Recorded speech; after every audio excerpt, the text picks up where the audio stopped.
they're just going to join later, I guess? Yep. Hey, everybody. I'm Joseph Kopser, and welcome to the Austin Co-Founder TechMap Meetup.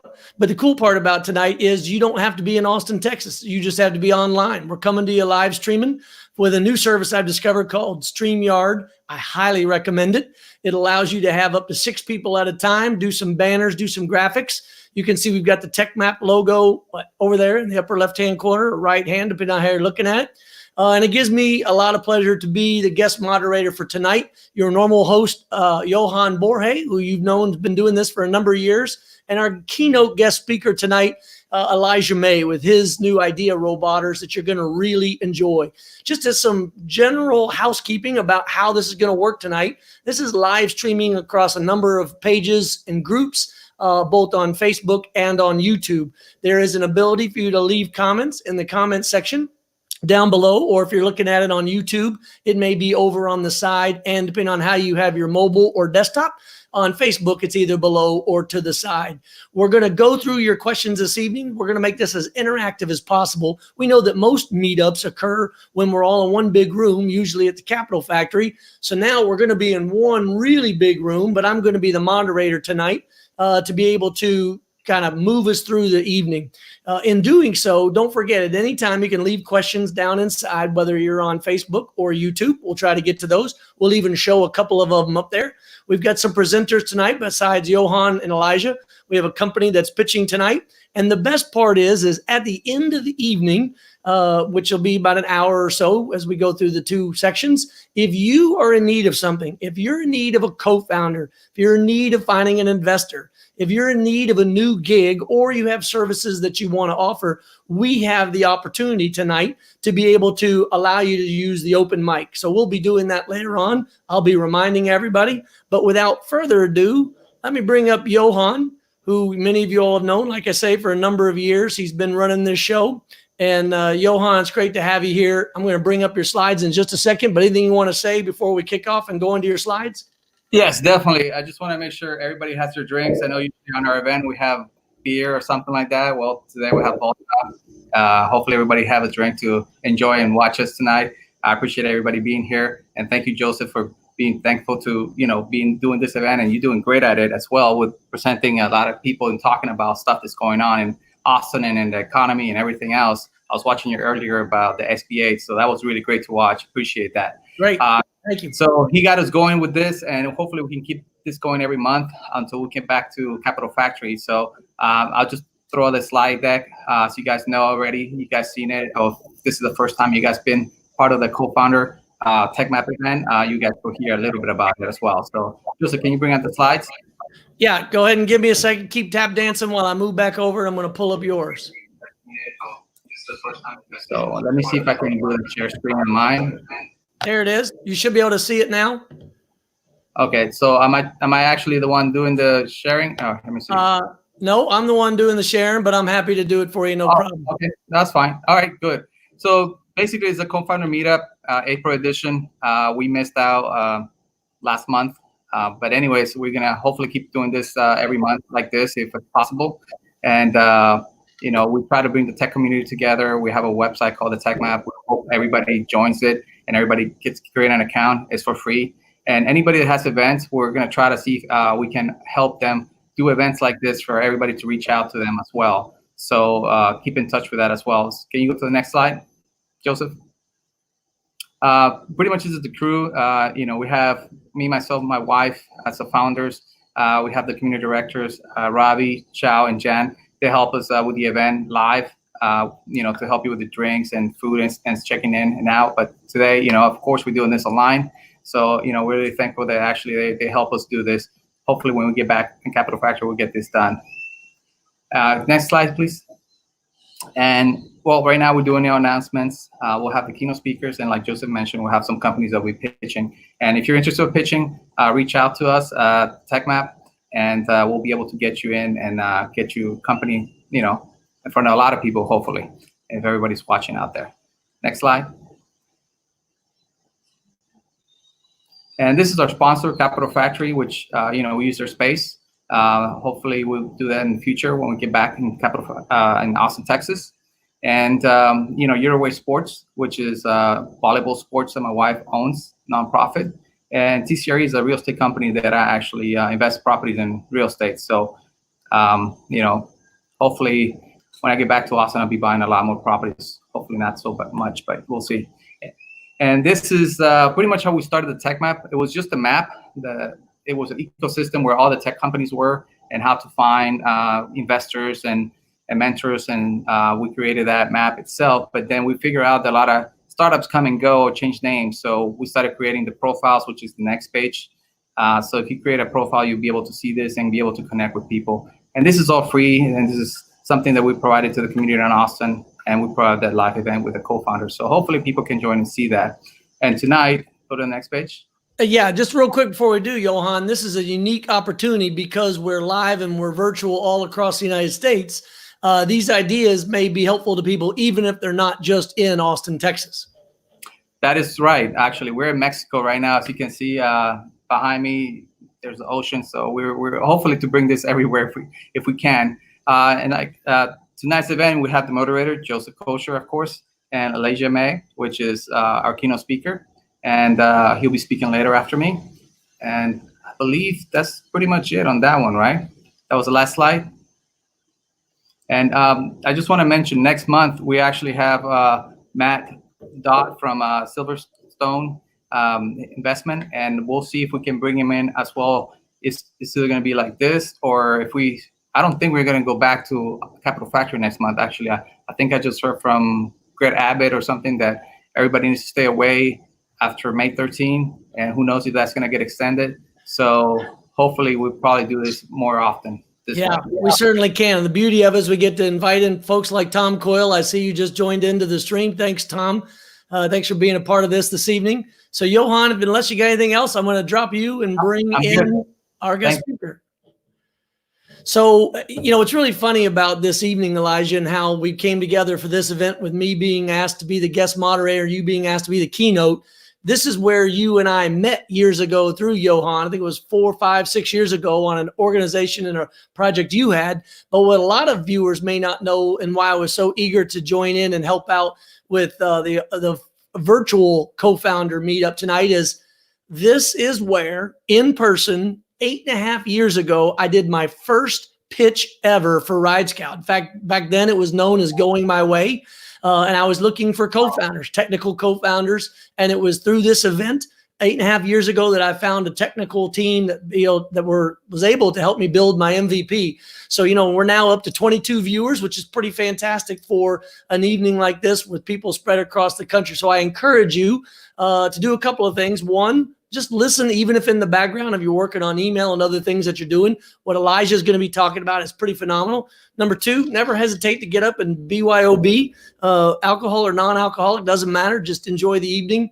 And then thirdly, chime in with your questions. I have the ability to go in here and show what people are saying in the comment section, like I'm doing here with Tom.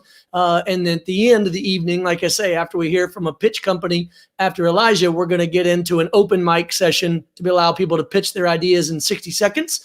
And if there's room for discussion, we'll add to it.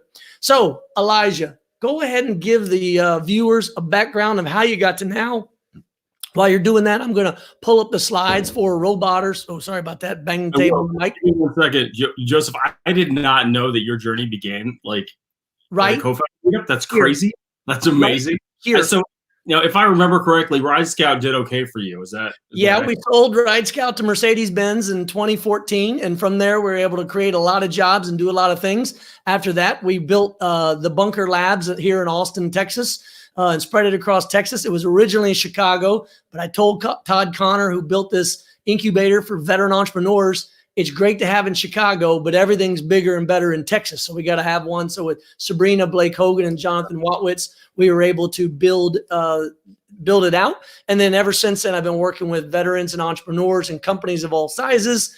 So I appreciate you mentioning that. But this is where I got my start, and that's what I do now. So this idea of guest moderating, facilitating, it's right up my alley. So I'm going to turn it over to you, Elijah. I'm going to drop off the screen, bring up your slides.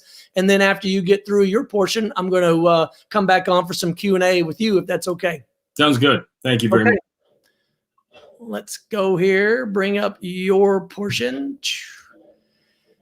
Let's see. Can you see the roboters? Let's drop this. Okay, and go over to your screen. Okay. Hold on a second. I am a one-man show here, so I am copying and pasting. Thank you. Thank you very much for doing this. It's quite all right. Everybody's got to learn new skills in this time, and this is my new skill. So let's see if your stuff pops up. There we go. There it is. Familiar? I'm going to put you in present mode as soon as the gerbils in my Google machine get there. There you go. All right. Now, I'm going to have to tell you next. Is that right? Because I don't have control. That's quite all right. All right. As soon as it loads up, and we'll go from there. Now, we're not on the first slide. Can we back up a little? We sure can. Right there. How's that? All right. There we go. Okay, take it away. Okay. So I'm going to talk tonight about roboters. I'm an accidental serial entrepreneur. For those of you who have not met me, I've been in Austin since 2006. When I moved here, I didn't know the word entrepreneur. I certainly didn't know what a serial entrepreneur was. But I will say that in my whole career, which has been mostly marketing, I'll talk a little bit more about that. Nothing I've ever done has been quite like this. And so for the last 5 years, my day job has been experience design. And I've been going to companies and talking about how you create incredible experiences for people, because I believe the most effective form of marketing is when people are out there talking about you. And long story short, a friend of mine, a brand guy, challenged me and said, you ought to do this thing you keep telling people to do. And I thought about it, and I didn't have a snappy comeback for that. And about a week later, someone challenged me to go build what we've been referring to as Top Golf, but for robots. So Joseph, you want to give me that second slide? Yeah, and by the way, you broke up a little bit. What'd you say that they called it? The what of what? So the Top Golf, but for robots. Top Golf for robots. Got it. We use that as a shorthand. I've been probably a brand guy more than anything else in my 20-year career. And so I try to find things that make ideas accessible in every way that I can. And that's what we wanted to do with roboters, figure out how to make it accessible. And it took us over a year to come up with that name, roboters, and this is why. So if you're looking at this definition, we made that up. We looked around at other tribes, and I'll talk more about tribes in a second. Seth Godin has a great book out there called Tribes. And there are people who love whatever it is you're trying to do. Whoever you are, whatever you're trying to do, there are people out there who are the right customers for you. And that's what I've been telling folks for a long time. So to eat my own proverbial dog food, I had to figure out who the right customers were for us. And we basically realized that people who love video games have a really familiar moniker. Everybody knows they're called gamers. So what the heck do we call people who love robots? And we came up with roboter or roboters. And to our total shock and dismay, it was available from a trademark standpoint, from a URL standpoint. All the things that you might expect to be taken, it was wide open. So this is roboters. I'm going to tell you a little bit about it, and I'm going to tell you what our plans for the future are, what we've done so far, and how we plan to get to this building that you're looking at, which is the Roboters Arena. This facility is approximately 100,000 square feet, and it's a facility where you can simply go in and play with robots. You want to go next slide there, Joseph? It is the world's first recreational robotics arena. We've gotten some pushback on that. They said, well, what about battle bots and things like that? But those are all competition. So while you will be able to compete here, you can go somewhere, well, not right now. But under ordinary circumstances, you can go and you can play basketball, you can play soccer, you can play ping pong. You can do so many things that you cannot do in robotics. And we wanted to have a facility where you can go and just play with robots to your heart's delight. You can show up when you want to show up. You can leave when you want to leave. And you can try all these things that you don't get to try. Robotics is considered a UIL sport by the state of Texas, and it is the only sport that we do not provide facilities for, and that's a little bit bananas. Next slide, please, Joseph. So we've been calling what we're planning here the playground for current and future engineers. We have a lack of engineering talent. There's a pretty famous number floated around that we have about 8,000 unfilled jobs, unfilled technical jobs in Austin. we're not doing a good enough job of cultivating future talent. I'm talking to some of the biggest robotics companies in the world, and they're telling me that their future pipeline is their biggest concern. I'm also an advisor to a statewide CEO group called Y Texas, and CEOs across the state of Texas say that finding future talent is absolutely their top concern. And as you talk about tech talent, it's one of the hardest and most specific challenges to solve for. So next slide, please. This is the inside of the facility. Now, just so you understand, these are both conceptual renderings by Gensler, the architecture firm. I'll talk more about them in a moment. But we're talking about a facility where you can go in and you've got an entire building full of robots. So if you're in the air, you're going to have drones. If you're on the ground, you're going to have robots. The idea being that you can drive a robot around on the floor and you can play robot laser tag, or you can have robots and drones versus robots and drones. You can have red versus a blue. You can have robots versus drones. You can have them all try to solve an elaborate obstacle course, which is, I think, probably one of the first things that we will do. Talk more about that in a second. Joseph, do you have a question, or you just? No, I just want people to see the look on my face as you're showing these slides. This is phenomenal. Yeah, we're pretty excited about it. I wanted to have something, like I said, I wanted to create something that was in keeping with what I've been telling people to do for so long. And when this came along, to be honest, I asked my wife what I should do, and she unequivocally said, you need to go do this. And so this is what we're focused on. So the four major themes of this talk, which hopefully will not go too long here, partners, community, MVP, and arena. Joseph talked about MVP just a moment ago. It's a big question, is what are you going to do first that people are actually going to love? But I'm going to talk first about partners, because we have absolutely extraordinary partners. And I think if you're an entrepreneur, if you're in this group and you're looking for co-founders, probably one of the first things that you're going to need to solve for is, who are my potential partners? And so we're going to talk about purpose and how your purpose might overlap with somebody else's or your audience. So I saw my friend Sohail on of Conflicts. Conflicts has an incredible YouTube channel called Conflicts, and they have over 350,000 subscribers. And they were one of the first companies that we partnered with early in this process. So if you go to the next slide, we'll talk about Gensler, and then we'll talk about Conflicts. So Gensler is the #1 architecture firm in the United States of America, and that is not their claim. I was already working with Gensler, and I knew how good they were because they just designed, they helped design the UT basketball stadium, they helped design the MLS soccer stadium. They do some of the biggest projects in the world, and certainly some of the biggest projects here in Austin. And I just decided to go look them up and see how they rank against other architecture firms. And every site that I found, there might be others, but every site that I found ranked them #1. So it's a little bit of luck that I found myself working with the #1 architecture firm in the United States of America on this robotics arena. But certainly you'll see why the quality is what it is. And you'll see that why we've had the traction that we've had. When you find people who believe in what you believe in, and the overlap for us is, and I didn't put it on the first slide, we want to make robots more accessible, right? We're trying to create a world in which people can more easily play with robots and work with robots and can learn about robots. And so when we met Gensler and they were talking about shaping the future of cities and creating a better world through the power of design, keep in mind I've been in experience design for the last 5 years, it was a really natural fit. And so Thomas Bose, who's also on board of directors, is one of the architects there at Gensler. And that relationship has been absolutely more valuable than I could ever say. When you're an entrepreneur, it's a hard road to hoe, and you don't have to go it alone. It's really critical to find out early on, and as often as you can, who shares your purpose and might be willing to jump in with you. Because I assure you that if I walked in and said I wanted to hire Gensler, I would not have been able to pay that check. Next slide, please. Yeah. So you want me to pull up the video? Second, not quite. Okay. All right. Let me know when. I'm going to drop the slide for a second to prepare to pull up the video.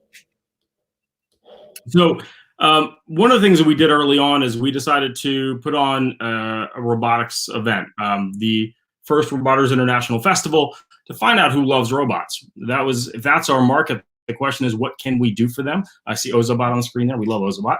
And I got introduced by one of my board members to Sohail Khan, who runs Conflicts. And Sohail has been unboxing robots for, Sohail help me out here, a couple of years now. I think probably 3 or 4 since he unboxed his first robot. Excuse me. That first unboxing has 100,000 views. Some of his unboxing videos have well over 1 million. And people from all over the world send him robots and say, take a look at my robot and tell me what you think. And so to be able to meet Sohail and his brother and have them come to our festival and be part of that experience, they brought such an incredible audience and such an incredible passion for robots to what we were already trying to do. But I don't want to leave out EGB4, without whom that event would not have happened. They've been putting on robotics events throughout Latin America for the last 20 years. And so they invited over 10 different countries and to come into Cedar Park, actually to the HEB Center, and participate in our first international festival. And Sohail came down and was part of that as well. So if you want to just show that video, it's exactly 2 minutes long. I apologize, but I think you'll like this. 2 minutes. You can cut out when you see my silly face on there, all right? So I'm going to keep my face up so you can hear me for a second. I should be at 232. This is where you wanted it, right? Yeah. Just give me 2 minutes on there, please. So this was custom made just for this event, so we can play with our anchor robots here. Not only that, the humanoid robots too, the super antis that are heading over there. So we're going to be trying those guys out in this big arena right here. And I think my brother's going to be hosting it from this very location. So everyone's starting to come in. You got it going on. This is a video that Sohail and his brother produced after the event. You see, we built this arena. They brought these robots. They brought dozens and dozens of robots. And what we did. What were you saying? What's that? Did you want people to hear what you were saying? Because the sound was over you. Oh, that's okay. Yeah. I wasn't worried about it.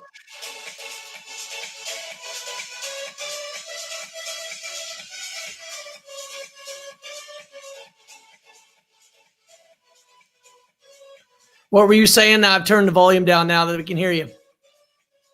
Yeah, we wanted people to come and be able to try robots that they probably don't have at home.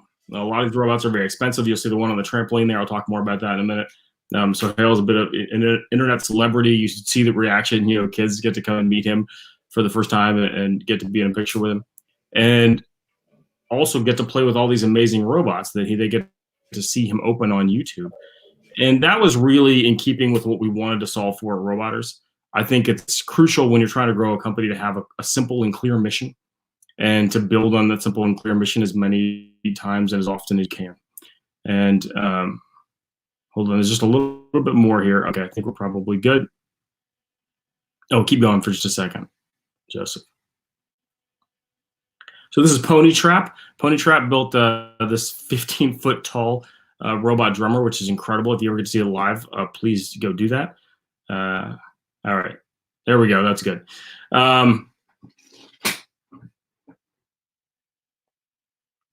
You know, we put on that festival. We did, in fact, have 10 different countries from around the world come and participate. Thanks to our friends at T-Squared Robotics. So Tani Tambila, he's been teaching robotics for about 5 years now all over the world. He is partnered with the United Nations. So UNIDO is a branch of the United Nations. They're focused on economic development around the world. So they ended up sending a team from Gambia. And that team from Gambia, they had never seen the robots before. They had never used that platform before, and they came in second out of 10 different countries. They're extraordinarily talented kids who have really, really limited access to technology and to the platforms and to the hardware. I don't know, that was one of the most moving experiences we had, those last kids that you saw there. We realized that we need to be doing a better job. I mean, one of those 4 kids in that picture, he can code, or sorry, 3 kids. He can code in every language you can think of. Huh. And I think he's primarily self-taught. He is absolutely extraordinary, and he's in a small African country where the opportunities for him are limited, to put it mildly. Yeah. So having the opportunity now to work with the United Nations, with UNIDO, to bring dozens of countries to the next festival, right? So that was one country from one of their many touch points. They got to come and participate, and it was much more meaningful than we could have imagined. And it helped us to see who they are, and it helped them to see who we are, and it helped us realize that our mission is exactly the right mission. Is exactly what we want to be doing. Is to be providing access to robots. I say this because the question we came up with early on was, what are we going to do between now, today, and when we have a 100,000 square foot recreational robotics arena? Right. And we now feel like we have the answer to that question. What we're going to do is we're going to continue to build community, which is our next slide. You want me to hit the next slide? Yes, please. Sorry. Okay, hold on a second. Let me go back to your deck. I think this is it. There it is, right there. So I mentioned Seth just Godin. real quick, just so people know, the question was asked in the audience by Rhonda Watson. Is there another way to watch this if you don't have Facebook? Yes. It's not on the TechMap website, but yes, I'm going to drop a link of the YouTube feed that's going on this, and then I'll get back to you again. So Elijah, take it away. Thank you. And if you want to see the full video that we just showed, you can also go to YouTube and just search for Robotters. It'll pop right up. But the festival was part of our plan to engage and support our community. For every organization in the world, I don't care if you build chairs or clean houses or whatever it is, right? I got a friend who's got a company called Peace Frog that they clean carpets better than anybody in the world. And there are people out there. I had lunch with the CEO, and there were 10 people at an adjacent table, and they saw his shirt, and they called him over and said, "Oh my God, do you work for Peace Frog?" Guy runs a carpet cleaning company, and people stopped him in a restaurant to tell him they were fans of his company without knowing that he is the CEO of that company. And of course, Matt being who he is, he paid for their lunch. Whoever you are and whatever you do, I promise you there's a community out there of people who genuinely care about what you do and the way that you do it. So in order to build a community around Robotters, we wanted to make sure that we were clear on who these people were and how we were going to serve them. As I do brand consulting, as I often do, I always ask this question of who are the folks that you were meant to serve? What are you trying to accomplish? And how can you serve them better than anybody else? Next slide, please, Joseph. So go back one. I touched on our mission earlier. This is our mission is to make robots more accessible. And then below there, it says that if you want to play with, learn about, or work with robots, we want to help. And I mean that quite literally. And I'm saying that to anybody who happens to be listening or anybody you might happen to know. If you want to play with, learn about, or work with robots, we want to help. And so what we're doing is we're launching Robotters Magazine. The next slide is going to talk about questions and the power of questions. So, for instance, actually, next slide, Joseph. I'm a big fan of questions. I'm a big fan of curiosity. And there's a book out there by Warren Berger. I've got it underlined. You probably can't read it there. His name is Warren, Warren Berger. Warren Berger wrote a book called A More Beautiful Question. It's one of my favorite books. It was given to me by a high school principal here in Leander ISD. And what I circled there is says that questions drive engagement. So when I posted that I was going to be doing this talk later, I actually said, should I drink whiskey throughout the entire talk or not? Now, to be honest with you, I was planning to drink whiskey either way. But if you've ever paid attention to social media, people love to weigh in with their opinions. So I just gave them the opportunity to do that. And our strategy with Robotters Magazine is not that different. We're giving people the opportunity to weigh in and talk about robots and robotics and how it's going to change our lives, because there's no question that robots will continue to become more and more ubiquitous, that they will change our lives in completely unimaginable ways. We just want to help make sure that that transition is healthy and that people who want to be involved in that process can be part of that process. I'll talk a little bit more about the really extraordinary team of folks we have behind us as we get to the end here. What does it say? Do you see CSR adopting more TechX donations to new communities? So Jody Mixon says, Bob Barboza, Kids Talk Radio Long Beach says robotics and space education outreach to students on the Ivory Coast. Do you see CSR adopting more TechX donations to new communities? Short answer is yes. We've been talking to huge companies like IBM about where and how they invest, and they are very picky, and as they should be. Robotics is something that they understand that in so many ways it's a game changer. So if you go back to Buckminster Fuller, who's the inventor of the geodesic dome and a famous sort of technologist / philosopher, we like to use this term a lot called creative technologists. And I'm going to blow the quote, but basically he said, we need to reject this Malthusian Darwinian ideology that everybody has to have some form of drudgery to justify their existence. The reason I bring that up is that over and over and over again, as people talk about the future of, are robots going to take all of our jobs? Yes, they are. 80% of Americans used to work in agriculture, and now it's less than 2%. And Elijah, the other thing I'd point out too in that is between robotics and artificial intelligence, they're going to eat into a lot more white collar jobs than people are expecting. They think it's just assembly line, but it's a lot more than just that. But anyway, the other reason why I popped in is as moderator, I just want to let you know we're at the 30-minute mark. Holy cow. All right. All right. That's okay. That's okay. That's why you got me hanging around, in the background here. Yes, no. So people definitely, we think about dangerous, dull, and dirty jobs as the most obvious things that robotics will replace, but we need to think about more of those white collar jobs. If AI is definitely coming along. So if you look, Amir Hussain, who's the founder of Spark Cognition here in town, is the author of The Sentient Machine, or Byron Reese, who wrote The Fourth Age. They've all talked about this question of what happens as robotics become more and more ubiquitous. Next slide, please. Okay. So this question is, what are we going to do? How do we serve this community as effectively as we can in the time that we have before we go build an arena? Next slide, please. Actually, no, 1 second. People use this term MVP, and it's a little bit overused, and it tends to be underwrought. So we tend to use two different expressions. One is MLP, minimum lovable product, and SLC, simple, lovable, and complete. We think that from an experience design perspective, you want to give people something that they can actually fall in love with, not something that is, I'm selling you a steak and I'm giving you some ground beef. It's not the same thing. Okay, so next slide. So we are looking at one of our partnerships is with an organization you may have heard of called Jump Street. They have a facility here in North Austin.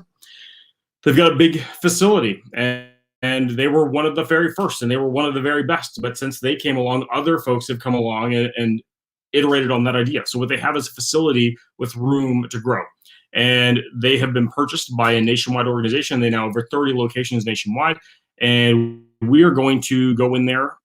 The plan right now is to let people go and participate in robotics. And that means you can take a robot and you can drive it all over the place. You can knock out your friends. We're actually working on something that we can roll out while we're all still stuck at home, where you could log in remotely and drive a robot through an elaborate obstacle course in this giant building. And I think that'd be a lot of fun and actually fairly educational for a lot of kids at home. One of the folks who's helping me out with that is the director of the Texas Rocket Engineering Lab, literally one of the smartest people I've ever met. And he said, we have to do this once he saw what these robots would do and what the platform would do that allows people to log in. Next slide, please. Johan, I'm sorry I'm going on at length, but I'm almost done. So clear vision and allowing for community and consumer-driven innovation. We are absolutely adamant that we are going to build the proverbial top golf for robotics. But if I'm being honest with you, it's probably a little bit more accurate to say the Disneyland of robotics. Disney is a media brand. And they own, everybody knows about, Disney and Marvel movies and how extraordinary they are. And I don't think a lot of people think about the juxtaposition between those media properties and their parks. But it absolutely, what makes Disney so extraordinary is that crossover. And that's what we're trying to solve for. So we're going to launch Roboters Magazine right now. I'm going to interview some of the top roboticists from around the world, and I'm going to get access to as many robots as we can. And then when we can all get together again, I'm going to give you all access to those robots. And the more that we can just wipe out those barriers to entry, the more that we're going to find that kids who live in Gambia and other parts of the world that are not as well served as the US are going to come along, and they're going to change the world for the better. That is absolutely our goal, is to figure out how we can facilitate and get out of the way. Next slide, please. When I say consumer-driven innovation, the beauty of partnering with an organization like Gensler that's world famous is that when they talk about what they're doing on this robotics arena, everybody pays attention. I've now been interviewed by almost every media outlet in town. This is a graphic, although you cannot read it, I apologize, put together by Community Impact. And what I love to do is I talk about what I think we're trying to do, and then I read back what people write. And I got to tell you, there's often a big disparity, and it's easy to get annoyed. You're like, well, that's not what I said. You weren't listening. But the reality is that there's a meaningful difference between what you say and what people repeat back to you, and you have to listen. The questions are by far the most important things you can get.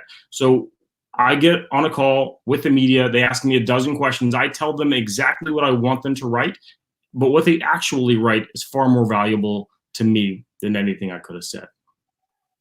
I'm almost there. Do I have another 2 minutes? 2 minutes. All right, next. You can skip that one. I have an extraordinary group of people around me. I've got Ann Blocker, my co-founders are Ann Blocker and Doug Bain, both management consultants, both people who focus on making organizations better. Next, I just wanted to give you some idea of what it means to have a simple and clear mission. I've got what I call my all-stars, Connor Murphy, Kat Ballou, and Rob Contreras, who I call these people and say, I'm stuck, what do I do next? And they always, always, always help me figure it out. Next, please. And then I've got my board. And my board includes some extraordinary human beings. You've got, Wendy Howell on the upper left, who's the chief of staff at Cisco. You've got Dr. Tani Tambila there. You've got Zandy Whitman, who teaches robotics to NASA and to kindergartners and works at UB Tech Robotics. You've got Christine in the middle there, on the lower middle, who was the executive director of FIRST Robotics, one of the largest robotics programs in the United States of America. On the lower left, Luis Sentis, who helped create most of the humanoid robots that are famous throughout the world. And then Don Tracy, who runs, hey, Rob, what's going on? And then you've got Don Tracy, who runs continuing education at Austin Community College and is more focused on workforce development than any human being that I've ever met. And by the way, everything that we do is about workforce development. Next slide, please. You got Jeff, who's an extraordinary human being who went through Capital Factory with his own startup, who's now the head of innovation at a company called Apptronic. They're building some of the most sophisticated robotics arms on planet Earth. Laura Chisikoff, who's an executive consultant and built a company from $0 to $18 million in 18 months. You've got Thomas Bose, who was an architect at Gensler and who has helped us achieve so much more than I ever thought we could have. You've got in the giant mech suit robot, you've got Michael Overstreet. That is an actual mech robot like you'd see in a cartoon that's walking around. You've got Lainey Corliss, who is in the computer science department at the University of Texas and helping drive the very first Texas robotics consortium. And you've got Texas, whether most people don't know this, but they're making a move to be on par with Carnegie Mellon, MIT, Stanford, some of the top robotics programs in the world. And last but not least, you've got Michael Boyle, who's a partner at Ecliptic Capital. These are some of the smartest, most intelligent, most compassionate, most thoughtful people I know. And the fact that they've agreed to join the board and be part of this process has been nothing short of extraordinary. And last slide. We're finally there. Questions, right? So I told you questions was going to be a thematic element. You started it off very nicely, Joseph. Thank you for setting that up. I encourage you, whether you ask me questions or Joseph questions or anybody around you questions, ask as many questions as you can. Pick up that book, A More Beautiful Question. Questions are going to change your life in so many ways that you could not possibly have imagined. I couldn't have imagined we would be working with the #1 architecture firm in the United States of America on this. And it is only because I asked the right folks the right questions without knowing at the time what the answers would be. Yeah, well, so there's your first question, which is, what do you say about the naysayers? What's that look like? What's that feel like? How do you respond? The naysayers are my absolute favorite. I love it. I can't even tell you how much I love the naysayers. So one of my favorite quotes, and I don't know if it's true or not, but Henry Ford is famously quoted with saying, if I'd given people what they wanted, I would have given them a faster horse. Right? Yep. People couldn't picture what he was talking about. And so I do try to simplify what we're talking about into something that people can wrap their heads around. I used to work at Hollywood. In Hollywood, you sell movies by saying, well, look, it's Macbeth, but with lions. Oh, that's how The Lion King actually got sold. And so when we say it's Top Golf, but with robots, people go, oh, well, that sounds cool. But for the folks who don't get it, and there are some very successful, well-known folks in Austin who think that I'm out of my mind. I have some pretty large bets on the table about whether or not we'll be able to make this work as a for-profit model. I love it. I love the challenge. I'm absolutely confident that what we're doing is the thing that we should be doing. And I think that if you cannot answer those questions and cannot take those questions, then you really should stop and ask yourself why. Yeah. Well, so on that very note about the naysayers, I'd like to point out that it blew my mind recently. I can't remember when I learned this, but the gaming industry alone, the gaming industry is larger than all of Hollywood and all of television combined. Yeah. So the naysayers, they just need to just take a step back. So we have another question. Jim Young is in the house. Hello, Jim Young. Thanks for coming in. So here's a question from Jody. Do you see tech companies spending CSR dollars introducing tech experiences to new communities? Is that going to be a new venture for boards? You know, you saw Blackstone. Do I see, sorry, didn't mean to interrupt. No, go ahead. I like the enthusiasm. Do I see tech companies spending CSR dollars introducing new tech experiences to new communities? Sorry, introducing tech experiences to new communities. I'm actually going to say no, but look, CSR dollars, they have to be able to say how this makes the world a better place. So CSR, sorry, corporate social responsibility. That is, and I helped launch Social Good TV back in the day. We interviewed all these CSR people about the kind of things they spend their money on. They'll get there, but right now they don't understand that letting kids play with robots is going to empower communities. They just think that playing with robots sounds like a fun thing to do, but it doesn't. They don't think of it as workforce development. And part of why this is so important, we've been talking to the World Robot Olympia. They have the number one robotics competition in the across the planet. And they said other countries do not think of robotics competitions as fun. They think of them as workforce development. They think of them as where are the next game-changing innovators going to come from. And I think First Robotics and Best Robotics and Vext Robotics are doing extraordinary work, but I think that we can do more. Got it. Okay. So I'm going to put this graphic back up on the screen because I want people to appreciate it, but we've got more questions starting to roll in. So I'm going to ask you to go kind of the speed dating style answer. So Here's the next question. How did you guys change the program for your robot for different situations, requirements, and do manual programming for every situation? So what do you think there? How do you respond? So let me try to answer it this way. We say fly it, drive it, break it, fix it, right? It's recreational. You come in and we say there's all of these different challenges, and if you don't see a challenge that you like, come up with one, and then you figure out how to make the robot do that. So I'm just going to show you one of the robots from DJI. Oh, this is a live demo here? I like it. Here we go. Well, I'm not going to make it do it. This thing's got these ridiculous mechatronic wheels. DJI is famous for their Phantom drone, but this robot is arguably far more interesting and far more educational than a lot of the things that people have been, you're seeing all over Facebook. This has not taken on enough traction in the U.S., and we want to help solve that. You've got the first and only RoboMaster team in the United States of America, or at least the very first, at Texas A&M. They came to our festival, and we had a CEO meet that team and say, you guys need funding, and you need it now, and he wrote them a check. Okay. I love the quick answer. Next question comes in from Johan. He's using his co-host privileges in the private chat. So what's your timeline? How long before we would see an arena like this? So my goal is 5 years from now. I don't honestly know how realistic that is. I think the biggest question that I've gotten from the statesmen and others is, well, look, how are you going to pay for this? Everyone wants it to happen, but they're super skeptical about the reality of it. Here's what I can tell you. I've had other cities say, come here right now. We will give you the land and we will give you the money and we will start building this thing. We're nationwide. So if you're tuned in and you think your city should have this instead of Austin, Texas, let me know what city, because maybe Elijah will be interested. But keep going, Elijah. Look, it's true. I'm committed to doing this in Central Texas because I think Central Texas needs it. I grew up in North Carolina. We used to drive to Raleigh to the Science Museum. It was like an annual pilgrimage. It was some of the greatest memories of my life. We do not have a science and education museum here in Central Texas, and that is a crying shame, and we need one. And I want to build this here as sort of an alternative to that. But, I'm not going to lie. I'm running a company. If somebody comes along and gives me a sweetheart enough deal, I'll go build one somewhere else first.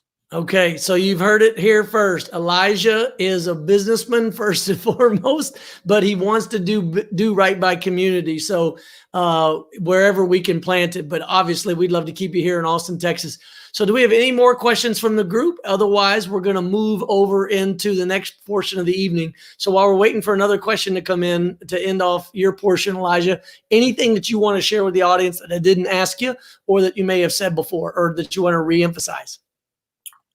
Look, I think something I say a lot is that clarity of mission is really critical. When we said we want to make robots more accessible, people came out of the woodwork and said, "Okay, I'm on board with that."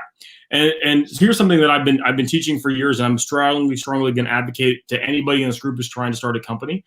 If you can't remember it, and you can't repeat it, and you can't be proud of it, then start over. Your mission statement cannot use words like synergy and innovation. Stop. Just nobody cares. It's too long. Listen, you need to say something simple and straightforward and concise and compelling. If people can remember it and repeat it and be proud of it, then it's going to go do work for you. And that's what you need to do. That's what you need in a mission statement. And that's the best thing, I think, by far, that we've been able to accomplish. Yeah, so let me put you alone on the screen here real quick so you can read the question that's coming in. It's a long one. There we go. Oh, wrong Sooner way. we get right here. Wait, all right. I'm the founder of an AI tech startup, and we have developed some framework which takes inputs in English, simple for non-tech users, and can generate the optimal code in any programming language, thus cutting down on manual coding completely. Would like to explore with you guys if we can tie up with your systems. Yeah, absolutely, man. There are so many smarter people in the world than me. I cannot overstate that enough. I used to think as a consultant, my job was to have all the good ideas. And then I realized at some point that my job is just to hear the good ideas and shut my mouth. So how can he reach out to you to connect? Yeah, EMAY at robotters.com. Just email at robotters.com. Anybody hit me up, and I'm absolutely down to collaborate. I am, as Susie Sosa said, a pathological collaborator. There you go. So Gwen says she loves what's going on here. And then how can you ensure that we are getting to the very young here, coding and making? What do you think? My wife is a preschool teacher. She has a master's in early childhood education.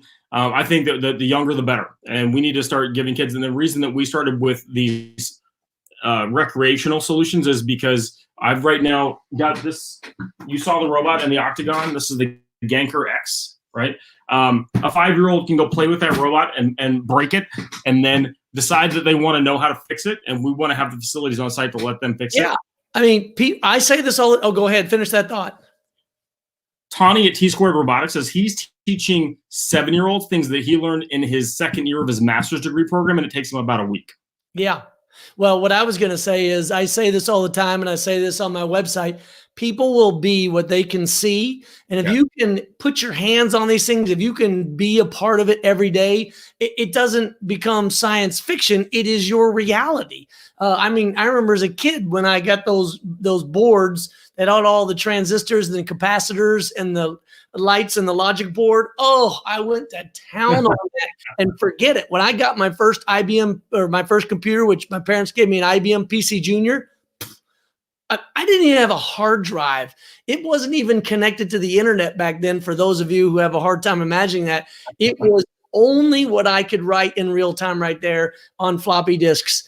But anyway, Elijah, I can't thank you enough. We're going to bring Johan here into the screen real quick as we kind of wrap up this first portion. Johan, you're the host of this. Anything you want to say before we transition? Well, you guys are great speakers. I gotta hire you guys. But I appreciate you guys doing this for me. And do you have any companies that wants to pitch by any chance, Joseph? We sure do. I'm gonna transition here for a second. Elijah, anything else? Otherwise, I'm gonna. Hey, thanks for the opportunity. Appreciate you guys both. Okay. All right. So again, I want to reiterate to everybody that's watching, we're at the 48-minute mark. We're going to go till about 8:15, 8:30. We're going to spend the next 10, 15 minutes on a pitch from a company that has a really clever idea to solve a unique problem. And then after that, we want to go to open mic. If anybody wants to actually come on live, I can send you a link for how to connect here, but it'll take a little bit of background jujitsu as I try to work between different screens to make it happen. Because what we can't have is what used to happen to me on Zoom before they patched some of their problems, which is, as you know, Johan, the Zoom hackers. And I was doing an interview with my good friend Erica Brennis when we got hacked by what a group known as the Goofy Goobers, which if you ever a SpongeBob SquarePants fan, that is his band that he had with Patrick the Starfish. And in the process, I got to see a photo of what it looks like when SpongeBob SquarePants is not wearing pants, and it is not good. So So I'm going to use this to try to everything and keep those in that we need and those riffraff out that are just causing trouble. So Johan, anything before we move over to our next company?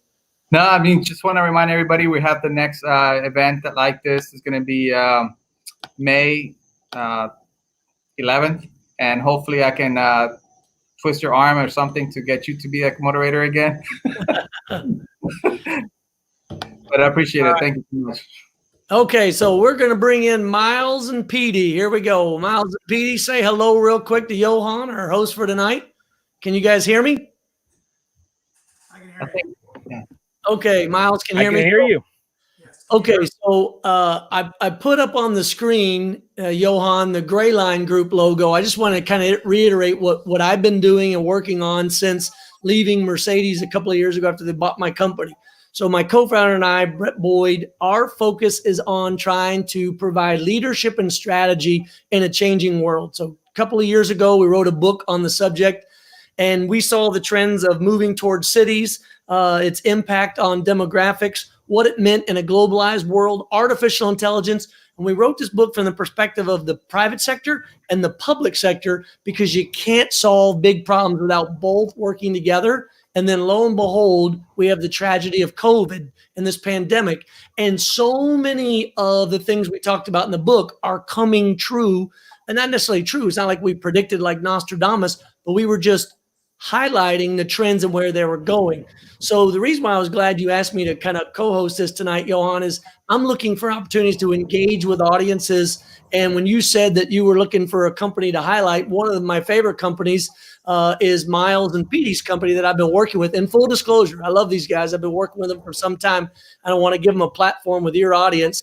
So Miles and Petey, no pressure, but you're sitting at 30 viewers right now, which was a pretty good turnout here on a Monday night. So whatever you do, 31. So whatever you do, don't let it dip too far, or else I'll start speeding the slides along. So let me go ahead and drop you, Johan, to bring these guys up. I'm going to bring in the screen share real fast. Let's see if I can do this with all of my technical ninja skills. Let's see, add to the stream. There it is. So there's one more shout out for the Tech Map. There we go. Okay, so you can see the slide there. So the way we'll work this is a PDF, Miles, that you sent me, you and Petey, so I can move it up and down as needed. Let me see if I can scoot this over a little bit so you can see full screen. Does that look better? No, that's good. Miles, that look better? You on mute? Can you guys hear me? Barely. It sounds like you're talking from about 30 feet away. Turn it up. How about now, Miles? Can you hear me now? I can hear you a little bit better. Yep. Okay. So I'm going to allow you two to introduce yourself. And if we need to, I'm going to interject again if the sound's not good. And if needed, Petey can maybe take over. But ladies and gentlemen, Miles and Petey talking about local. Go ahead, guys. Hey, Petey, why don't you go ahead? Good evening. Hello, hello. Got you, Petey. Sure. I'm going to start off and I'm going to apologize. I am out in the country. I have limited reception, so it's kind of get a give and go. But if you look behind me, I got beautiful nature behind me. The inspiration for where this whole business started was that we throw away way too many resources into our landfill. Yep. So in 2015, I was unfortunately laid off from a startup company known as Hey Cupcake here in Austin. It was a food truck out of an Airstream. Did really well until the founder fell into drugs and alcohol, and I was laid off on Monday morning, told I didn't have an income. So I came home and sat underneath these trees and tried to figure out what the next step was, and had this opportunity to discover how to make lump charcoal. And so for about 2 years, I diverted waste from the landfill. Proud to say over 1 million pounds I diverted to make lump charcoal to sell to restaurants here in the Austin area. But I got tired of making a product that just was lit on fire and burned up. So I decided to go back to grad school. It's called the UT MSTC program, Masters of Science in Technology Commercialization, because I thought there was a bigger business here, but I just didn't have the answer and I needed a team. So the first day of class, I met Miles, and we've had an amazing opportunity to run with this idea and to actually prove it that it's a potential possibility. And so the technology, the idea, organic material grows all around us. It's going to the landfill, taking up space, rotting, methane gas going up into our atmosphere. We can actually take that material, put it through a machine called a gasifier to create clean electricity, eliminate methane, and capture carbon in value-added products. And so for the last couple of years, Miles and I have been working on ways to streamline this commercialized product to benefit both the supplier of the waste, companies like Davy Tree and Asplund, as well as users of the materials, traditional farmers and poultry farmers like Tyson. So thank you for that, and good evening, everyone. So when I met PD at this MSTC program, I was having launched a few companies of my own and really trying to make entrepreneurship work. But as Elijah was saying earlier about that mission, about that passion, and when a while ago, I had come out of the service and was continuing to look for something to be passionate about. And coming from a family of farmers and teachers, I thought, there's got to be a community service aspect to this as well as a viable business. And so for the last 18 months, we put a lot of research and development on both the waste stream management, the energy production, and that carbon capture and how it can be deployed into different markets. And so we're proud to say that we've recently been awarded a phase 2 small business innovation research contract with the Air Force, and we'll be putting our fluidized gasifier, which is a sort of a biogenerator of sorts, to use in Camp Mabry.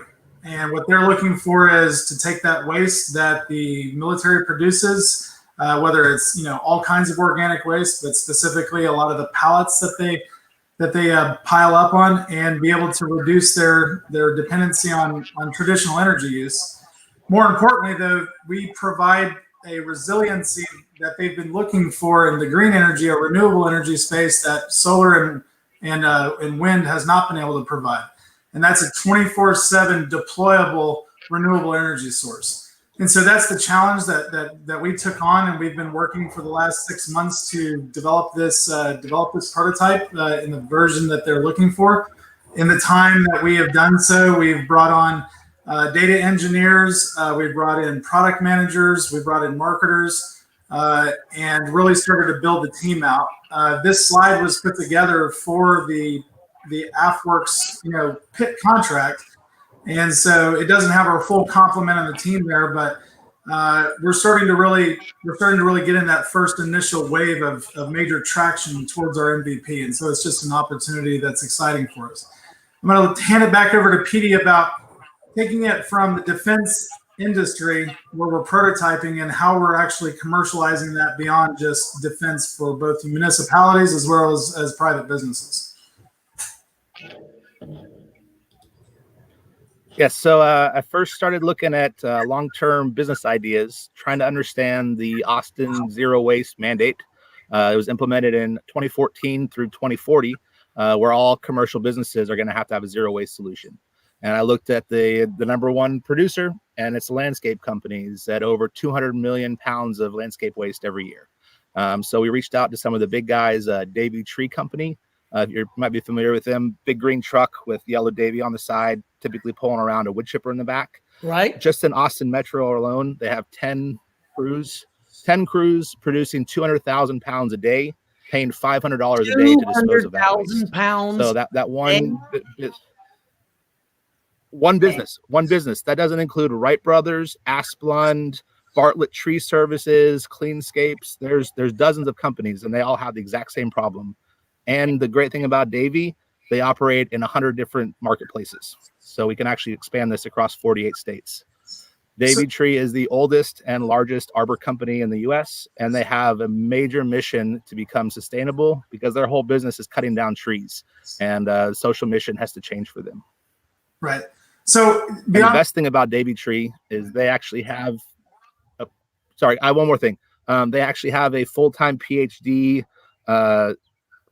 staff member that's studying this biochar, the product that we make, putting it back into the soil. So we actually have both sides of the equation, combustion. They're providing us the waste, and they're going to be buying our product to sell it back to their customers. Pretty nice way to do a two-sided market. You wanted to say something, Miles? Yeah, so I wanted to say that, like the passion and the drive and the obvious opportunity that, sometimes it's so simple. There's been some times that, we've had to get through those naysayers that you were talking about earlier, but we're essentially saying, well, it's more than just a social mission. It's more than just a regulatory mandate. We have to be able to have a standalone, on its own accord economic model behind it. And so I think there's been a bulk of our research and development is really finding those right tribes, those right markets, and exactly what those features and capabilities are that serves them. And, this being a pitch, we wanted to be sure we brought up the economics of it, by $50 a load taken in on the left side and the ability to generate, bioenergy at about 9 cents per kilowatt hour.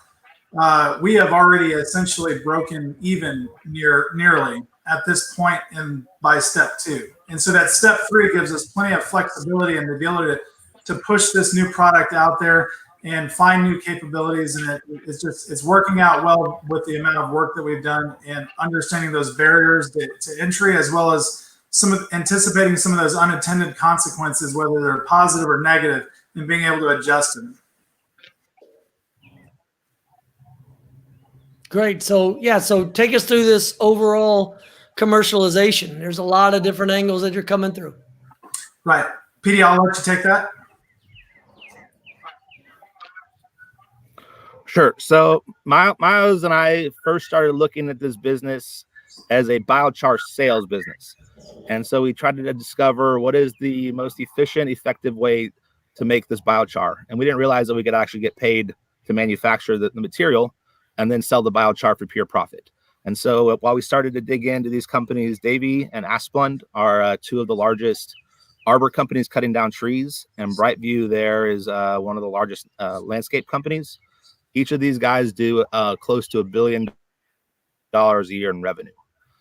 So we'll be able to take all this waste, put it through our fluidized gasifier to feed energy back into the grid. So both ERCOT can feed it down to Houston, Dallas, San Antonio. But we're really focused here on Austin Energy, especially Camp Mabry. They have really great ways to track their numbers. And so we're going to have great ways to show impact of our energy generation. And then, Top Notch, if you're familiar as Austinites, it's one of the old hamburger stands that was in Dazed and Confused. That's where I started my business, doing about 500 pounds a week of lump charcoal to them. And then we've exposed that there are these opportunities, Brightview, Davy Tree, Asplund. They're all looking for this biochar material, as well as selling it through traditional landscape outlets, nurseries, and things like that. Right. So, Joseph, at this point, we really kind of just talk about the product listing and the price points. Really the focus of the innovation and the passion is on the left side of the equation here, the fluidized gasifier, because we believe in modern technology. We believe in the advancements in medicine and everything that it's brought forward, but we also believe in being economically and ecologically responsible. So our passion really is to be able to kind of create that circular economy. And the biochar sales in the back end of this is our way of being zero waste ourselves, our way of being carbon neutral ourselves by taking the time and the care and the research that we've put into it at Texas A&M and all the different applications so that we can have a true value added zero waste and circular economy. Because where we put that same biochar back into the soil that then grows that organic material, and the farmers want to harvest it, then they bring it right back to the left side of that equation, take it through our gasifier, produce the heat and energy to grow their crops, capture the carbon, re-sow it back in, and you have a fairly circular aspect to this. And if you work hard enough and you believe in it and you discipline yourself, you can take a circular business model and actually make it very scalable and very attractive economically. So this is the prototype that we worked on. This is the one that we fully developed and to be able to demonstrate the capability, the base capabilities. The next slide tells you how we're adapting it for full-scale market, commercialization with the defense industry, which if you go down one more slide, this is the difference. So right now, what the capability is a mounted flatbed trailer, 2-person operated, and it's a standalone power generator, meaning that it can produce energy in the moment that you need it.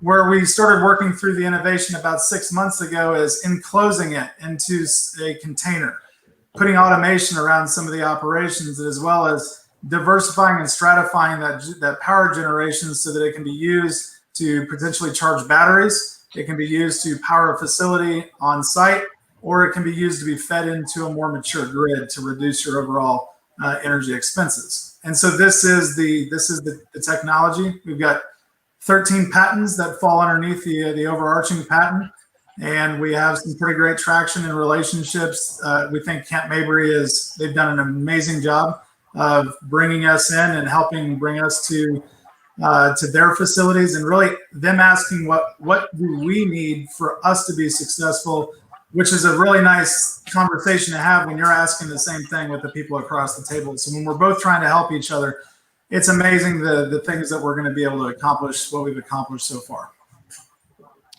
Outstanding. So in terms of the rest of the deck, I see that you've got a lot of work that you're doing with the Air Force as part of the SBIR. And by the way, for those that don't understand the SBIR program, it is designed, focused on small business innovation, hence the name. And it's a way to allow you to take your idea and see if there is not just a use in the government, but also a dual use, which is both for the government use and commercialization. And you guys have laid that out.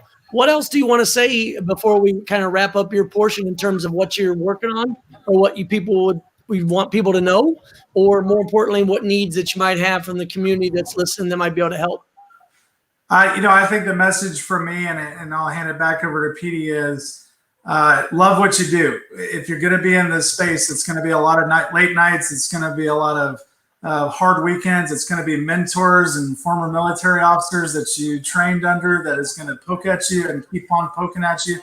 But if you love what you do and you love who you're doing it with, you'll be amazed how much energy and passion and how that gets you over the next impossible milestone. And we're just blessed to have the opportunity. I'm blessed to have the team, and I'll let Petey close it out because, Joseph, Petey's been the heart and soul of this mission, and the team that's wrapped around him has made it, turn into something viable. But, for all the story and backstory and the passion, I really need to ask Petey to close it out for the entrepreneurial community in Austin. Yeah. So while Petey does that, or while he prepares to do that, I would encourage you, Miles, to go into the comment section there on the side of the screen that you're looking at and drop in any contact information, anything that you want to remain in the YouTube feed or the Facebook feed for people to be able to find you. And if you put it into the StreamYard screen that you're on right now, it'll go across all 5 of the websites that are streaming this live.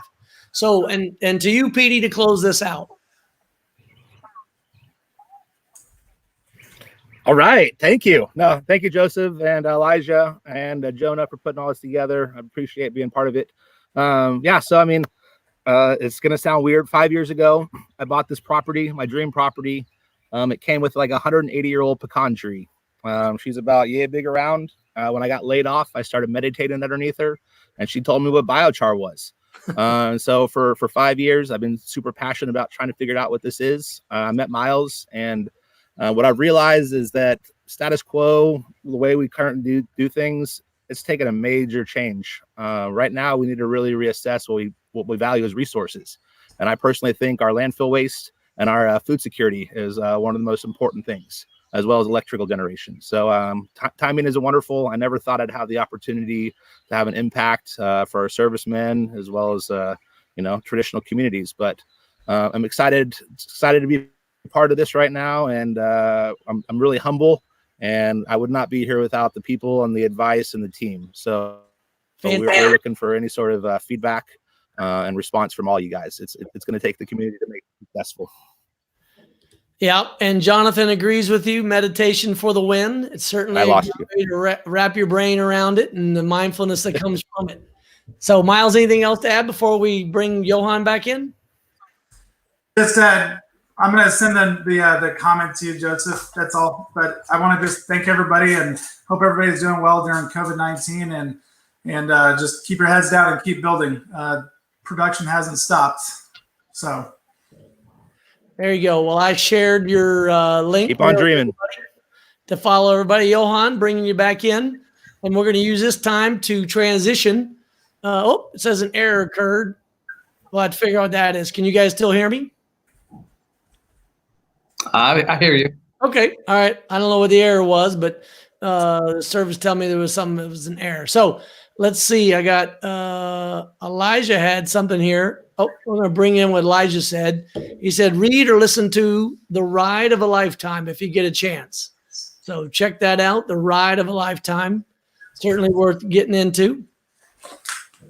Okay. So this is the chance now where folks can, here, I'm going to give the corrected handle.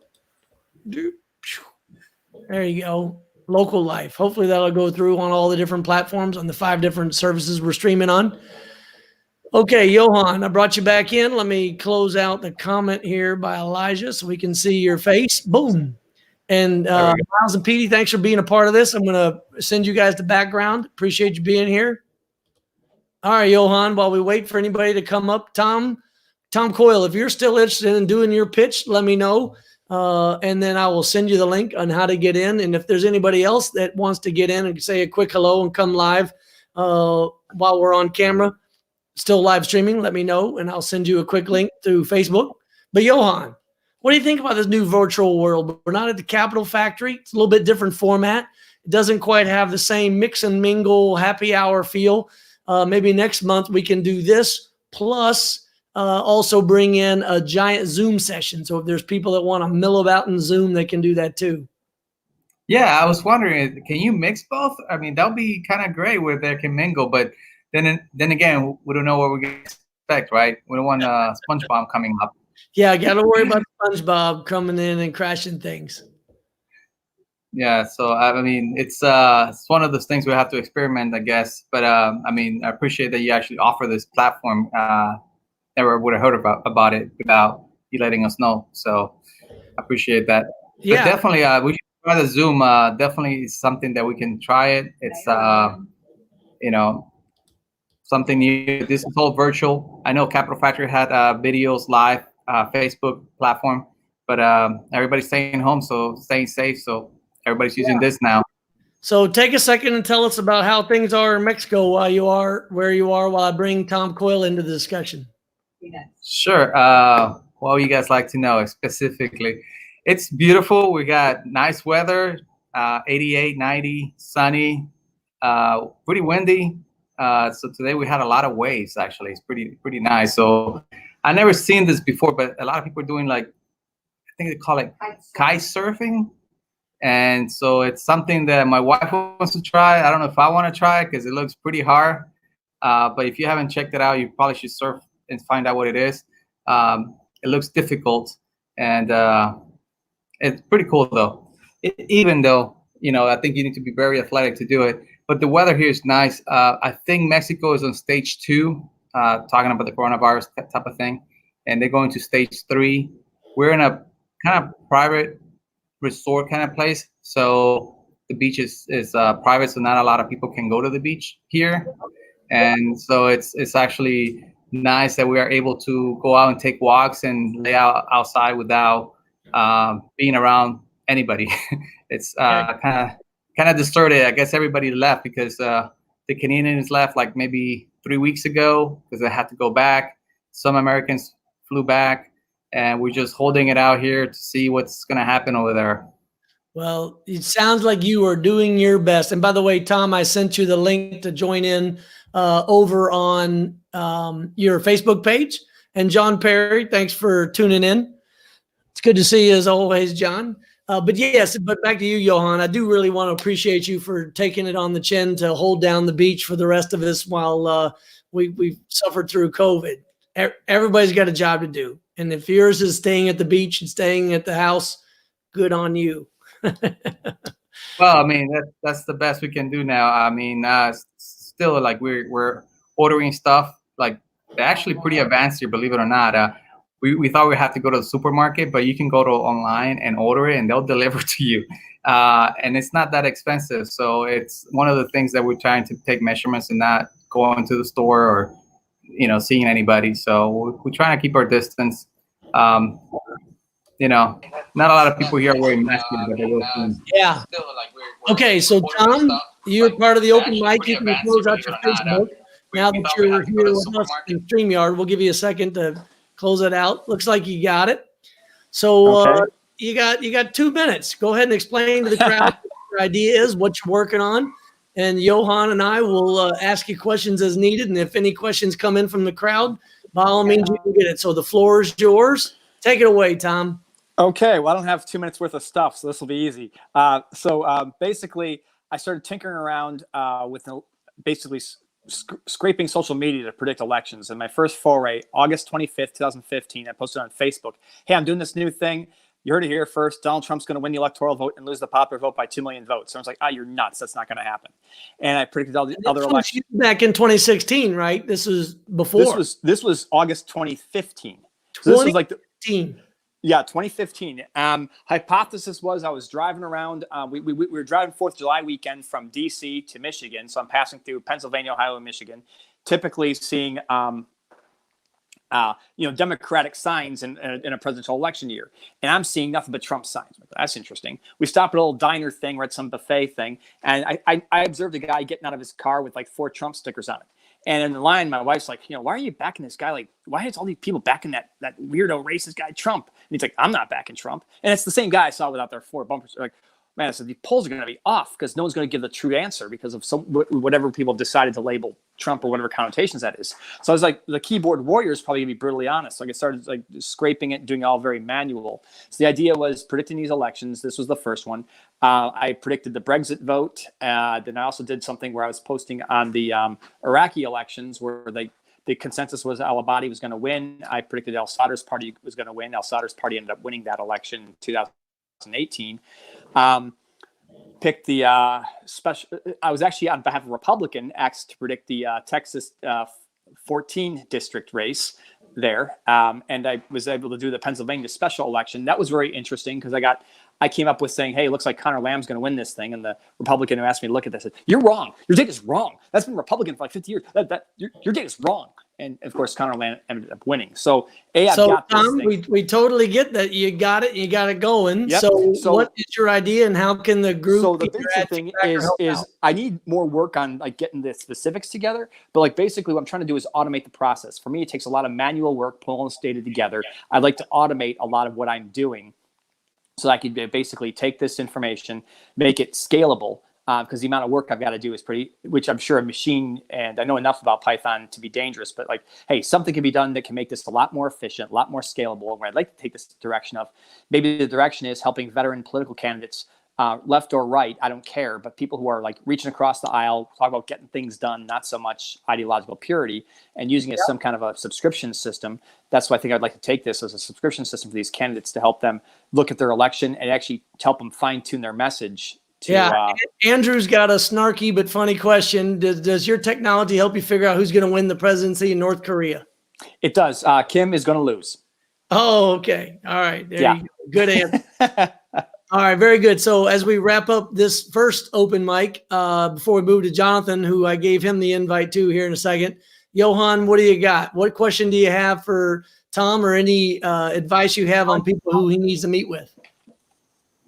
Well, I mean, so it sounds like he needs a platform that he can scrape stuff from source of website, so like a data scraper or something like that, so he can put in a simple platform so he can explain to people. There's a lot of people that can connect with. I mean, developers love to do that kind of stuff anyways, as long as they're not having to do hard stuff. But I mean, you should come to our live event when we're actually at Capital Factory. I'm sure you probably meet a lot of developers that will love to talk to you about that and figure out those things as well. That'd be fantastic. My question to you on the theory of how you came up with all this stuff. I mean, why don't you play the lottery, man? I would like to win the numbers. Just give it to me. Very good. So turning to Andrew, he's got a more serious question. How do your predictions compare to Nate Silver? Well, I mean, the real big thing, I mean, Nate's pretty good, year in and year out. But I mean, again, 2016, he was completely wrong. And I was actually right in terms of like not only the electoral college win, but the popular vote loss and calling the exact states Trump was going to win. So I guess in that sense, I mean, and I've picked out other contrarian results such as Bolsonaro's victory in Brazil and a few other ones where I was the Brexit vote. Nate was on, thought they were going to remain, and that didn't go that way. Got it. I'm going to bring in a guest answer. Elijah, I'm going to bring you back in. You've been in this space for a while. I want you to ask a question or something for Tom to think about. I don't know if you heard about his prediction service, but you're still here. So what advice or thoughts do you have on Tom as he's searching for technical help to help him build what he's building? Whoa. All right. You've got everybody wants to know the answers that you're asking, which is brilliant. The question is, are you trying to do this as a business, or are you just trying to, come up with a way to serve folks? Great question, Eliza. What do you think, Tom? Definitely a business. What I found is it was like right now, what I do is it's very manual, labor intensive process. So I'm really trying just to automate what I'm actually doing. Basically take what's in my brain and just automating that process. That's kind of where I want to go. I'm already kind of done a manual proof of concept. The challenge I've found trying to go into politics, Joseph, you can probably speak more to this, but what I found is breaking in as the new guy. It's like, well, you got to prove yourself. Like, yeah, here's my social media posts showing what I'm saying, and you guys are wrong. That should be like me proving myself already. But ideally, it's like I thought this is some kind of political consulting thing. Hence my pivot of, well, if I can't break into the consulting world, maybe it's more of a subscription-based service type of thing where candidates, like veteran candidates, can use this and look at where they are doing and sort of how they can tweak their messaging to pull ahead in certain races and that type of thing. So that was kind of. So Andrew asked a question. Oh, go ahead, Elijah. You're going to say something else? Look, I mean, there's a cynical answer, and then there's sort of like an idealistic answer. And the cynical answer is people will pay for this information. Here's the thing about politics. If there's any advantage to be gained, people will pay for it. I have friends who got into this space just trying to make a difference, and they weren't able to make a go of it because there's not enough people who care, who are willing to pay money. But there are enough people in politics who care. I mean, it's you have to make a decision. Do I want to go that direction or that direction? This is why I'm not involved in politics. Joseph, good on you. But I can't do it. I can't. It's too hard. Hey, I'm a complete mercenary. If Joe Biden or Donald Trump came to me and said, help me out, I'd be like, yeah, highest bidder. Start. You all put a blind offer in and I'll pick whoever wins. I mean, I have no problem. Show me the money. I have no issue with that. I guess my challenge has been getting in, because even without my challenge I've found is most people that want to invest in a new gadget. I don't necessarily have a new gadget. Right now I have a new process. It can be a new gadget, but I'm just doing things a little differently than the way things have been done in the past and getting better results. And so people are like, why am I interested in a process? I'm interested in a gadget. So that's been like in terms of an investor thing. Then the other thing is just the politician getting in front of the right people. I'm sure someone somewhere would pay for the thing I've got. I just haven't gotten in front of those people yet. Yeah. So let me just. I'm with Joseph on this one. What's that, Elijah? I'm with you on this one. I think I already know what you're going to say. Yeah. So Andrew asked the question, do you have technical specs? He's got another comment that's not quite as straightforward, but do you have technical specs on what you're looking for? Yes. Well, whether I call them technical specs or not, I have this is what I need this thing to do, like any kind of automation system. This is the process that's going to have to go through. Got it. Okay. So let me just ask Jonathan real quick if he found the link. I will figure out a way to bring Jonathan in. I've already sent you the link, by the way, on your Facebook Messenger, Jonathan. So we've got a couple minutes. We literally have 7 minutes left. So hopefully we'll get in there. But Andrew does believe that you are, as he says, a noble whore, in the sense that you'll be sharing your time with whatever team wants to pay more, which, there's something to be said for that. But Analytica, right? The UK company that there's some of that. But he does want to know more about it. It says, okay, so let's see. So Jonathan says he's not seeing it in his Facebook. Let me try one more. Let's see. Since we're here at the very end, we got the diehards. Make sure I spelled your name wrong, or else some other Jonathan got the link, and whether or not. I see Andrew's question right here. So there's lots of data. I mean, and a lot of this is social media data that I'm pulling from and culling through and looking for mentions and stuff and other data points. And then I actually incorporate where I'll send targeted surveys out to people, like I did in the 2016 election, to then of course you got to aggregate all that. Again, royal pain in the ass. I mean, it's basically, yes, there's a way to automate that. I just need someone who's actually smart enough to actually do that and make my life easier. Yeah. So Ravi asked a good question here. I'll let you take it while I talk to Jonathan. No, that's a good thing for me to do. I'm just taking a screenshot of that, so I remember myself to do that. Okay. Johan, any more questions? In fact, Johan, do me a favor, because I'm not friends with Jonathan on Facebook, but he is a follower of the Tech Map. If you would go over into Tech Map and directly message Jonathan Suravel and send him the link that I sent you, Johan, to get into this. Hopefully we can bring him in before the bottom of the hour. I got it. Okay. Great. Thanks. Okay. And then, so Tom, would you post your Facebook name? That way Andrew can get in touch with you after we're done. Yes, absolutely. It's just, hang on, how do I post this? I'm on my manual here. Let's see. Here we go. Tom Coyle. Oh, let me spell my, autocorrect keeps changing my name. That's interesting. Okay, there we go. I just posted my name in the chat there. So if you guys can see that.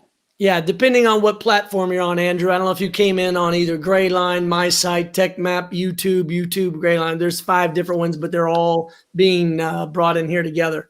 So let me go over here. Some messages over in private chat. Yep. Okay, got it. All right. So with just a few minutes left, I'm going to call this a direct success. Tom, I'm going to say goodbye to you. Thank you, gentlemen. Appreciate the feedback and the questions. Absolutely. Take care. All right. So did you get Jonathan in or no? We're going to give him a second. Okay. Yeah. I sent him the link. So. Got it.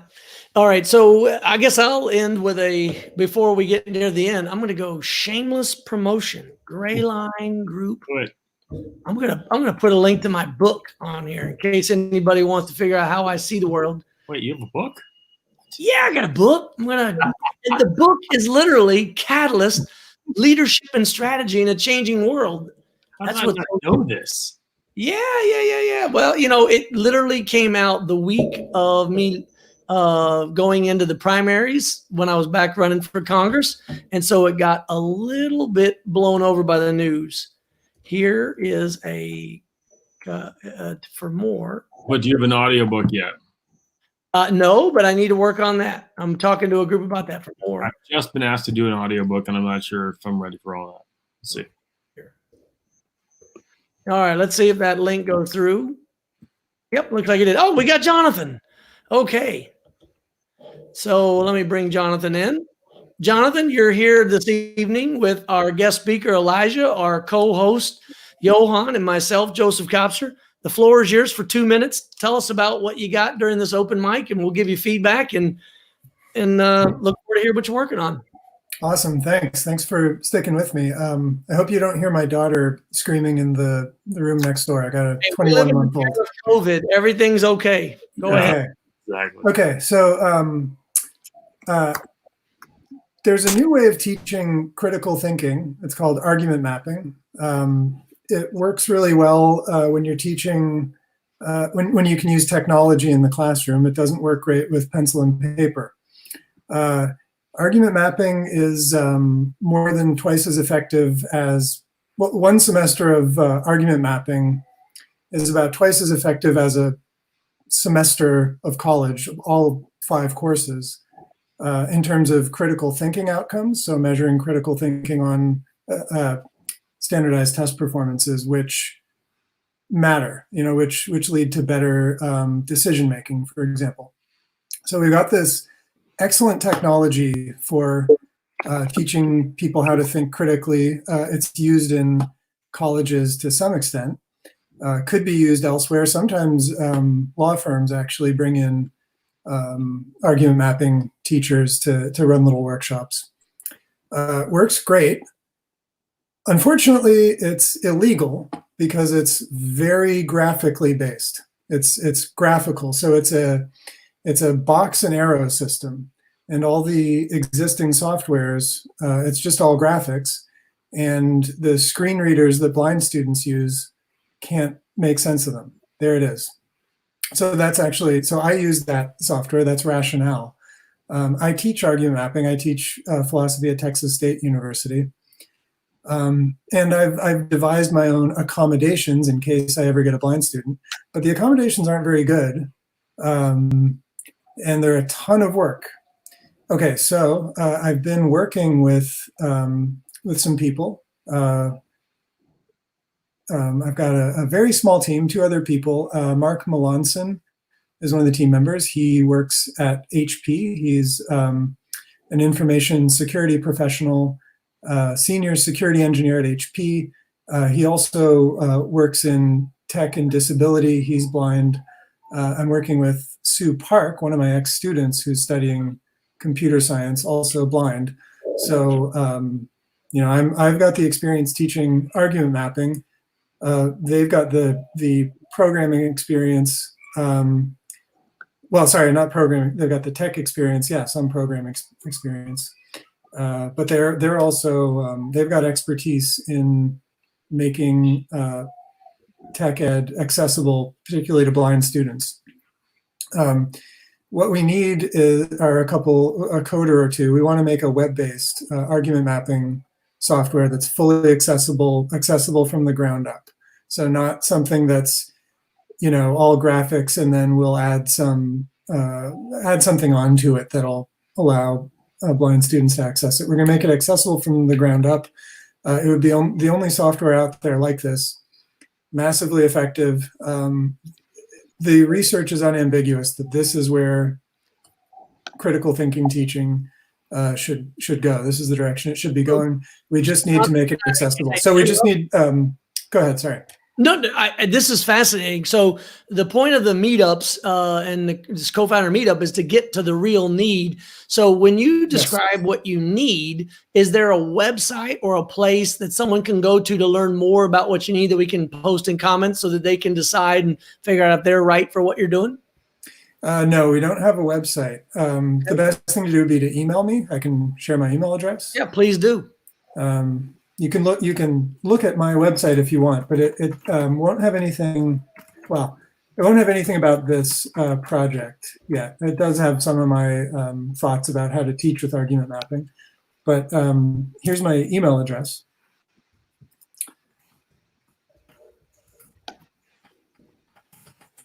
And that's my website. And like I say, we need a developer. We need somebody to do we need probably a couple of people to do the coding. And we, start with a basic version, proof of concept. We're offering equity. We're sort of a youngish startup. So this is an opportunity for equity, something to put on your resume, I guess. And also, in my opinion, to make a potentially very big difference. Like I think if the world had been better at thinking critically and evaluating evidence, a few months ago, things might be a little different. But. Got it. Well, let me, you put the comment over in the private chat. So let me move it over into where everybody can see here. Is this it? Oh, that's my website. Yeah. And I put my email address right above that. People can get in touch with me that way too, through my website. I'll use the bot friendly, even though we all know that the bots have figured out how to get past this too. Oh, really? Let's see. I didn't even know that. That's how. Oh, yeah. Oh, yeah. There's not many ways we can hide. Once our information is out there, it pretty much lives forever.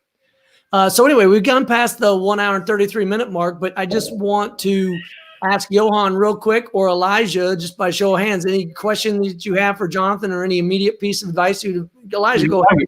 I have a comment. Jonathan, I worked with blind students for years at USC, and I'm fascinated by this argument mapping. I'd love to know more about it. So I've got your email here. I'm going to reach out to you. Awesome. I'd love to understand a little bit better what you guys are doing, but it sounds incredible. Amazing. Thanks. I mean, the only thing I have is if you want to connect with developers, hopefully sign up to the TechMap website and you can find a couple of developers. I don't know if you guys have used it, but there's a search that you can check. Specifically, developers are looking to maybe do something on the side and for sweat equity or just fee or whatever. But currently with the market that a lot of people getting laid off, I mean, people are looking to get either start something new or maybe looking for a job. So whatever that might be, hopefully is connect with somebody that can help you get to the next level, like what happened to you, Joseph, of course. That's right. Cool. Okay. Anything else for the group, Jonathan? That's all I've got. Okay. Thanks so much. Appreciate you coming out this evening. And with that, I want to turn it back over to Johan. I brought back up the sponsorship slides. If you want to give them a shout out real quick and let people know about the next meeting when it is.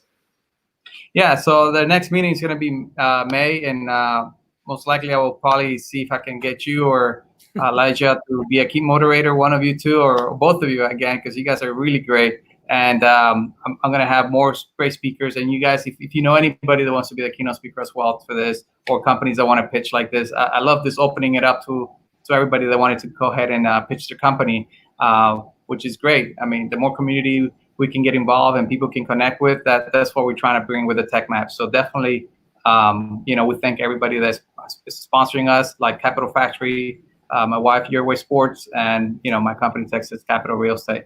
And we always look for sponsors and people to connect with. So, love to have you and talk to me. Just email us at team@thetechmap.com or sign up to the website as well.